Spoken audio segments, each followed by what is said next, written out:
place of honor, where we have fear for repercussions, but it leads to honor, right, for our love and appreciation for what's been done for us. Now we move over to kind of the next section. We're no longer talking about the government anymore.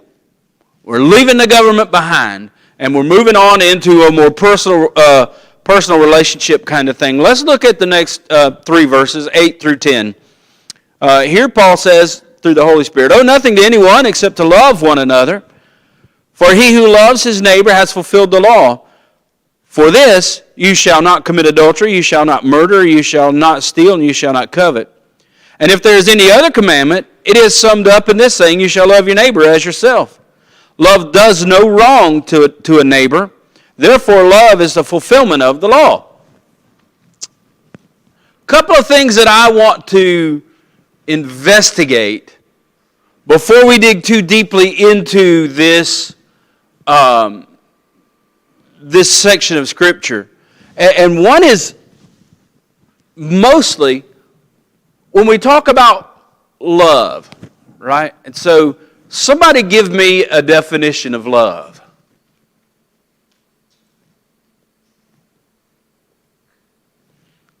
Well, it's so comprehensive that, it's difficult to entirely define it, in my opinion. Okay. Some say it's a complex emotion. Mm-hmm. But then you go to 1 Corinthians 13, verse 4, you got 2 characteristics there. Patience and kindness. Okay. Those are all characteristics of love. Yeah, okay. So love definitely involves patience and kindness, doesn't it? Right? But you can be patient and kind and not love somebody, right? Yeah. I mean, so there's a lot involved. And you can't, if I say love, like Sam said, that's a pretty broad base, isn't it? I mean, I love chocolate, right? And I love my wife. But those two loves are different, aren't they? They're not the same. I mean, I'm sorry, Ken.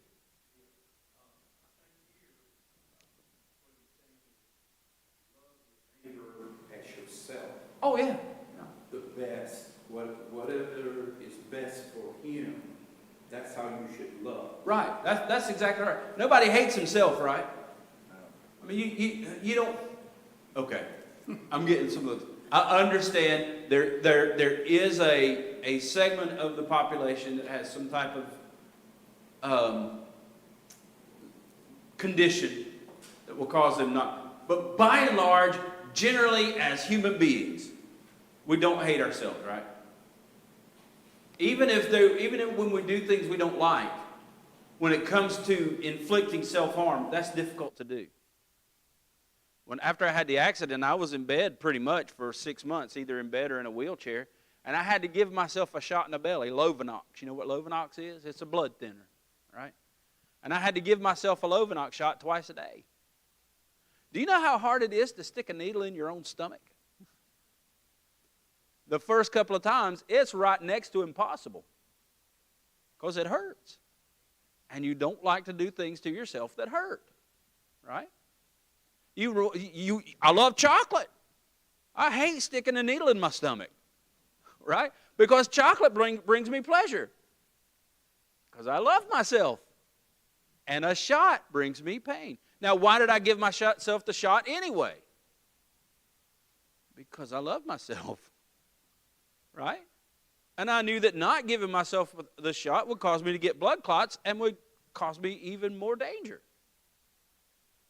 Because the hard part, the good part was worth the hard part, right?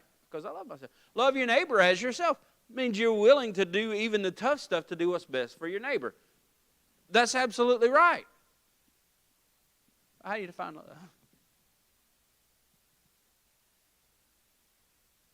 You see, it's hard, isn't it? That's all I'm saying is it's hard. And one of the things that we've done as a people is we've looked at 2 words that you find for love in the Greek most often, right? Overwhelmingly, if you see love, it's one of these 2. It's almost always agape. And we've heard that word before, right? Agape. I mean, we've made it the names of different organizations that try to show that we love one another, right? We're doing good deeds. And I'm not downplaying agape. It is extremely important. There's also phileo, right? How many of you have heard of phileo? You've heard of phileo, right? Right? What does Philadelphia mean? Brotherly love, right? It's the city of brotherly love. Have you ever been there? It's really not, but they call it that. Okay? They call it that. And that's what the word means, is brotherly love, right? From phileo, and so we have in our minds, right? We've given these words a hierarchy. We've said agape, agapao, agape is the higher order of love, and phileo is a lower order of love. And one of the reasons we do that is we say agape involves the brain and making decisions, and phileo, because it's brotherly love, that phileo type of love, the love that we have for others, involves our heart and our feelings. And so we've kind of lessened it in our minds. I want you to know we're making a grave error when we do that. When we boil our relationships to one another down to, I have to do this because this is agape. It's not agape anymore. Okay? It's not agape anymore. Let me share with you the Greek definitions from agape. Agape is warm regard for, with interest in another person. Warm regard for, with interest in another person. That's agape. Now listen to phileo, or philos. Special interest on intimate terms. Now, is there a great big deal of difference between those two definitions? Special interest on intimate terms. What does that mean? It means you're interested in the well-being of somebody else, right? What does intimate terms mean?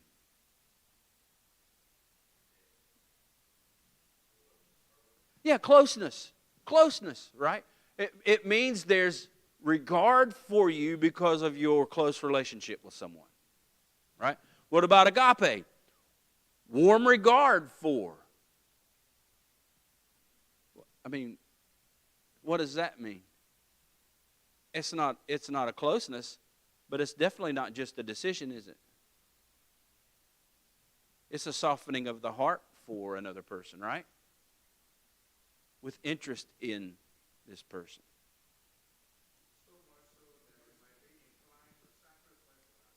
Yeah. But listen to this. Here's what I want you to get out of this. There's a slight difference between the two. But both of them essentially mean that you have enough feelings in your heart for this person that you're interested in doing what's best for them. You see what I'm saying? The divide between the two words is not as wide as some people teach it to be. Just merely by looking at the definition, I think we can see that. When Jesus asked Philip, "Do you agapao? Do you love me?" He was asking, "Are we close enough? Do you love me enough that you have interest in my well-being?" He said, "Phileosu, I love you." Right? I love you. Now see, agape would allow for that love to be extended beyond those that are close to you. Phileo deals with that type of love for people that are close to you. Steve.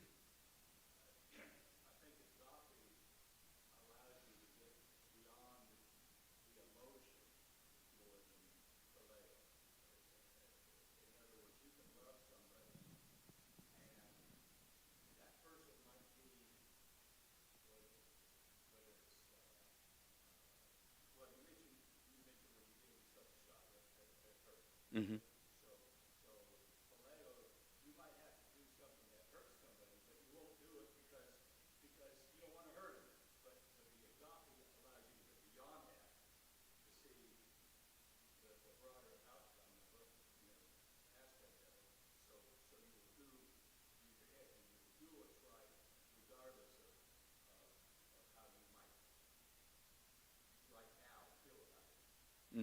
Okay. Well, that's one way to look at it.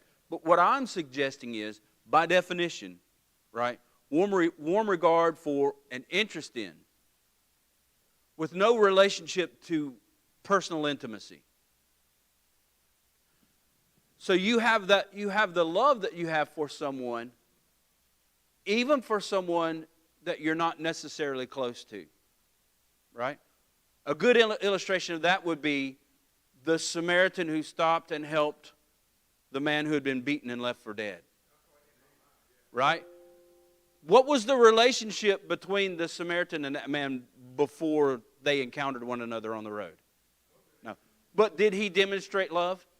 That would be agape, right? That would be agape. Now, had that been his mother laying on the road, or his brother, then that would be more of a phileo because of that close, personal, intimate relationship that they have. You see what I'm saying? And when you look at the definition of the words, that seems to be the big divide, is that closeness of relationship, right? When you see in Luke 10, 30 to 37, the example that Jesus gives, is basically pure sacrificial love. Mm-hmm. Oh, yes. Yeah.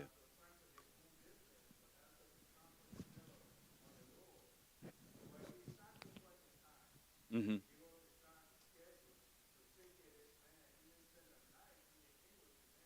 Yeah. Yeah.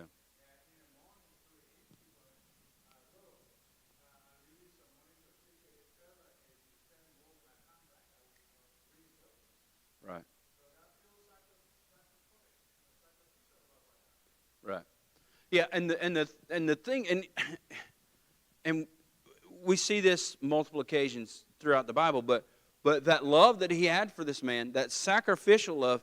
Now, what was the Samaritan going to get in return for what he offered to the man that was beaten? Nothing.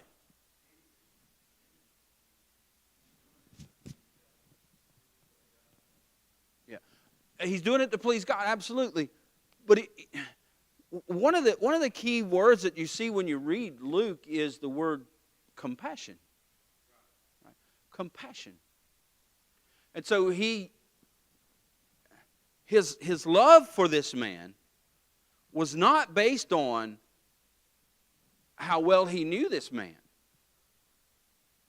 but it was based on the needs of this man, right? Because he had compassion. He had a genuine concern in his heart for the well-being of the man that was beaten in the street.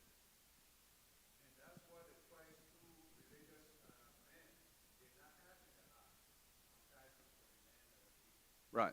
They didn't have compassion, right?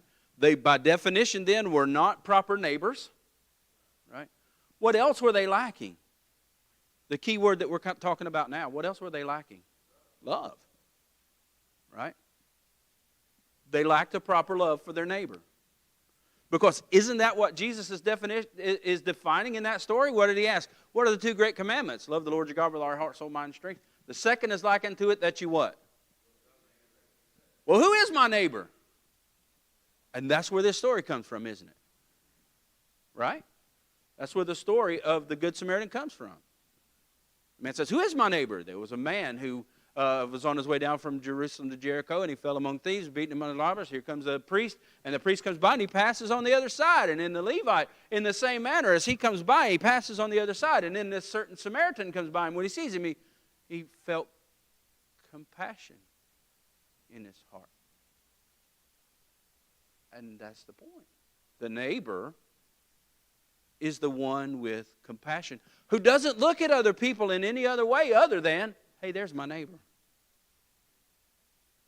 Right? And there's someone I can help. And what can I do for this person? So when he says, owe no one anything but love, that's a pretty big debt, really, isn't it? That's a pretty big debt. when you should be willing to make such sacrifices for people that you don't even know? That you don't even know. So owe nothing to anyone except to love one another. Okay, I'm going to play that guy. Who is one another? Owe nothing to anyone except to love one another. What's the definition of one another? Each other, okay. Each other. Each other what? Everyone. Okay, that's been posited as a possible answer. Everyone. Would everyone agree? Would anyone agree? Would one another agree? The definition of love one another would be everyone? Yes, okay. What's that? Everybody. All y'all, that's y'all in the plural, love everybody. Right? We're bringing you to the South today. All y'all love everybody. There's no boundary on that, right? So we read stories about Jesus when he goes to the temple and he sees people are overcharging for sacrificial animals, and people are abusing the exchange rate, right? And he gets mad. Did Jesus get mad? He did, didn't he? And what did he do about it? He kicked them out. He made a whip of cords. I mean, you can just see a madman going through there swinging a whip. I mean, you know, this would be pretty violent behavior back then.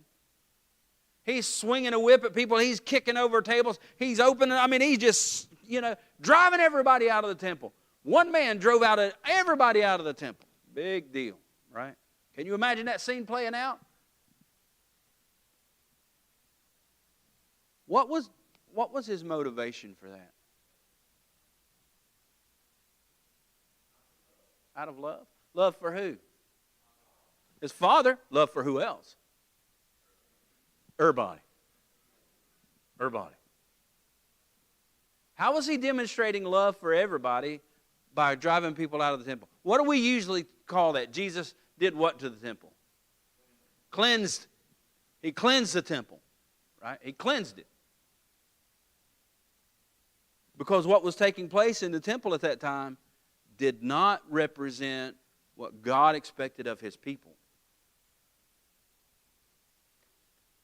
This is not the behavior that should take place amongst God's people. And he's putting a stop to it. Who does the Lord chasten? Those he loves. Those he loves. Did they need chastened? Did they get it? Right. They got it. From the Lord himself, right? The point that I'm trying to make is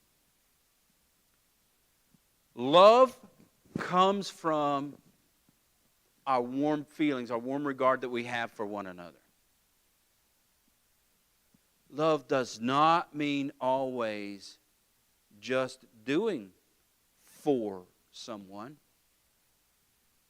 It does not mean accepting someone's wrong behavior. Right? Sometimes we have to be willing to step in and do hard things for people that need to learn hard lessons. But listen, folks, when you choose to step in and do those hard things, see it through. Love enough to follow all the way through with it. If you're going to pick that man up out of the ditch and put him on your horse, take him to the motel and stay with him through it. Stay with him through it. Because that's what love does. I mean, anybody can say, you know, be on your way, be warmed and filled. I hope you find food along the way. But James says that's not real faith, doesn't he? He He says it's not real faith until you have, to the best of your ability, attended to this person's needs. What's that going to mean? It means sometimes it's going to cut into my resources, doesn't it? Yeah, sacrifice. That's what a sacrifice is. What a sacrifice is. When Araunah offered David the threshing floor, you remember that story? David took that unapproved census and 70,000 people died because David chose that over plague and the enemy. And he had to make the sacrifice, and he goes to Araunah to the threshing floor. Araunah said, you can have the floor, you can have the oxen, you can have the wood. It's all yours for free because you're the king, right? We want to put an end to this. And do you remember what David said to him? I will not offer a burnt offering to my Lord, a sacrifice. I will not offer a sacrifice to my Lord that cost me nothing. If it doesn't cost you something, you haven't made a sacrifice. You haven't made a sacrifice.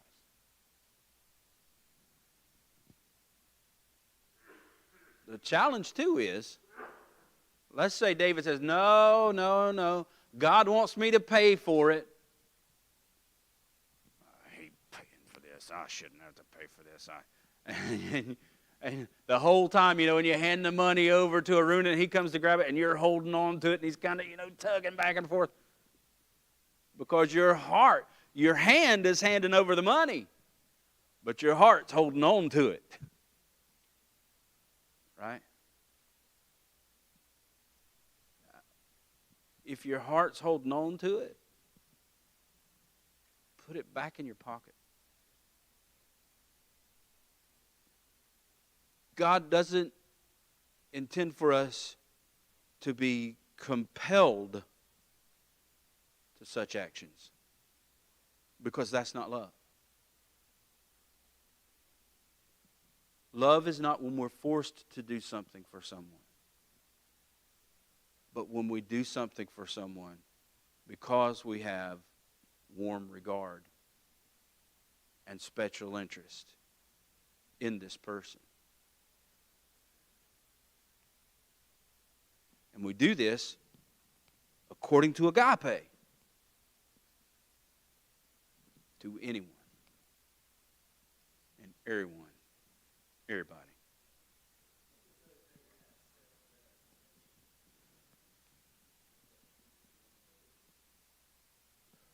Okay. Yeah. Now, and how does that? Where does that self-gratification come in that would be acceptable when you help someone else? That you've done God's will, right?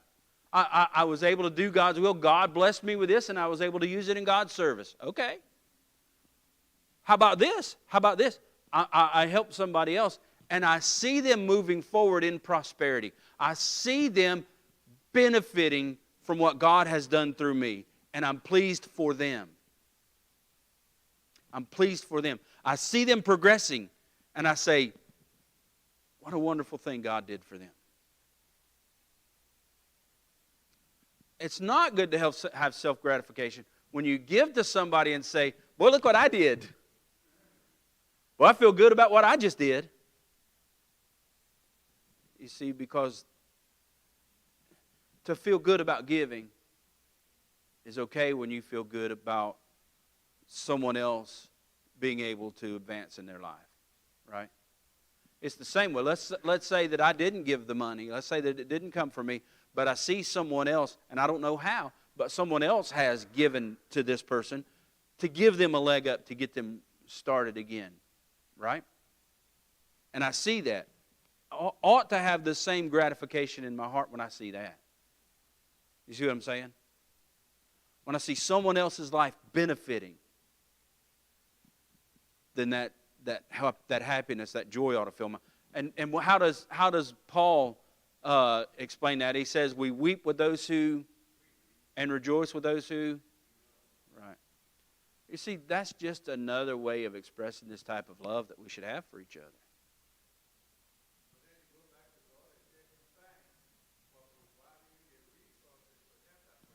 Exactly.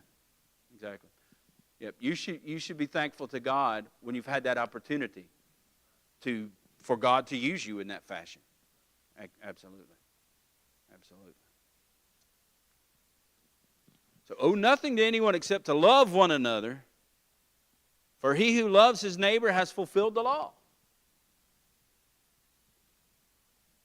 How does that make sense? And of course, we're going to read the law here in just a minute. Well, what law is he talking about? When Jesus was asked, what are the greatest commandments? What did he say? Love God and love your neighbor. And then he went on after that. He said, love your neighbor as yourself. And then he gave a reason for those being the greatest commandments. What was it? On these hang what? All the law and prophets. On these two laws, love the Lord your God with all your heart, soul, mind, and strength. Love your neighbor as yourself. On these two hang all the law and prophets. Now, it's easy for us to look at the Ten Commandments, which was the basis for their law. Of course, they had a lot of laws, but all of the laws, if you look at the laws of the Old Testament, they all come back to, in some way, those 10, right? So you look at those 10, huh? Right, and those 10 come back to 2, don't they? Right? Right? So, but we can look at the basis of the 10 Commandments. What are the first 4 all about? Loving God. What about the next 6? What are they all about? Yeah, our relationships with one another. So love the Lord your God with all your heart, soul, mind, and strength. You're going to obey those if you do. Love your neighbor as yourself. These are going to be the basis for how you love your neighbor as yourself, right? So if you love the way God has expected you to love, you're going to fulfill these laws. Now, why would it be that what was the first law? What's the main law? Love the Lord your God. Why would it be that loving your neighbor looks like through loving your neighbor you're fulfilling the law?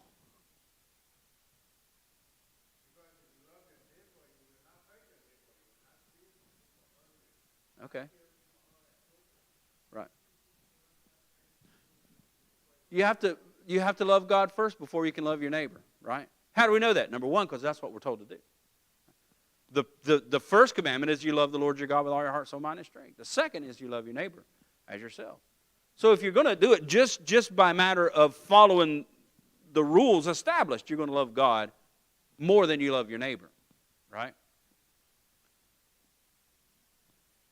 But I submit to you that you can be good to your neighbor, you can be friends to your neighbor, and you can have love for other people, but it's very difficult to have the proper love for your neighbor without fully knowing love for God.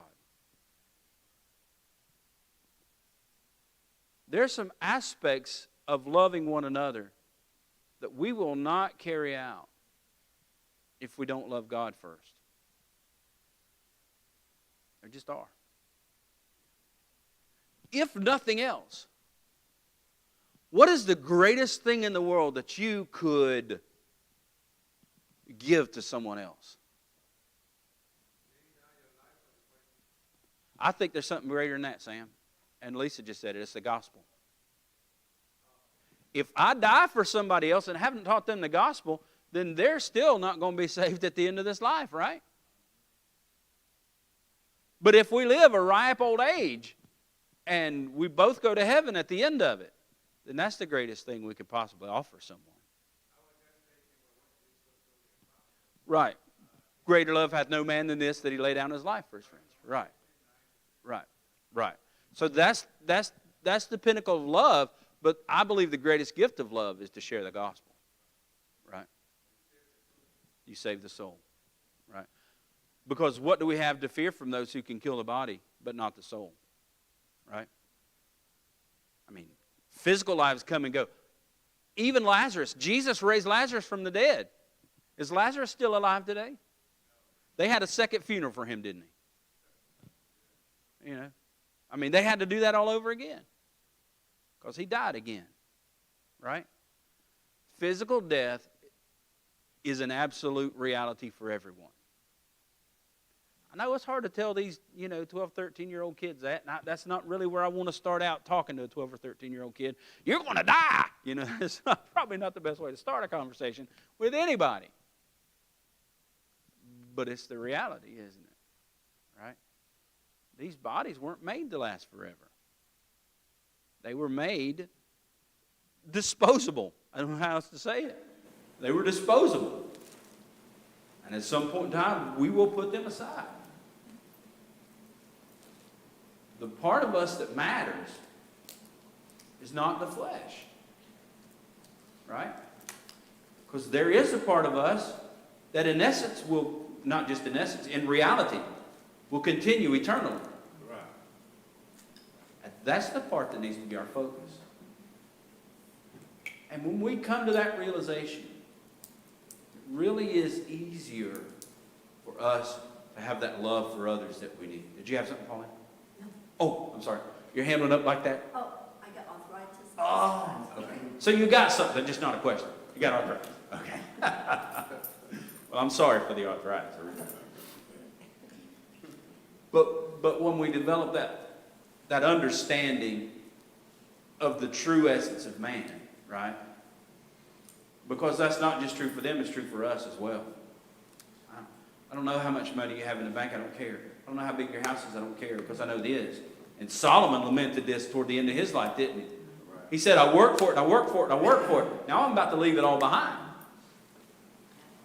I mean, there wasn't a U-Haul behind Solomon's hearse either, was there? Likely wasn't hers. That's true point. Way to kill an illustration. It's the middle schooler in me. I understand. But, you know, physical possessions end here. What really matters is not here. It's not here. It's what we're preparing ourselves for over there. So if you're building it up here, if you're stockpiling it here and not helping other people, I really hope you enjoy it. I hope you enjoy it enough to make eternal destruction worth it. You know what I'm saying? But if you're willing to share, and it's, again, I want to slow down a minute and say it. I'm not condemning having possessions, right? It's the love of the possessions that causes this problem, right? What is really the root of all sorts of evil? Love of money, not the money. The love of money, right? It's when we think more of our possessions than we do of others, than we do of God.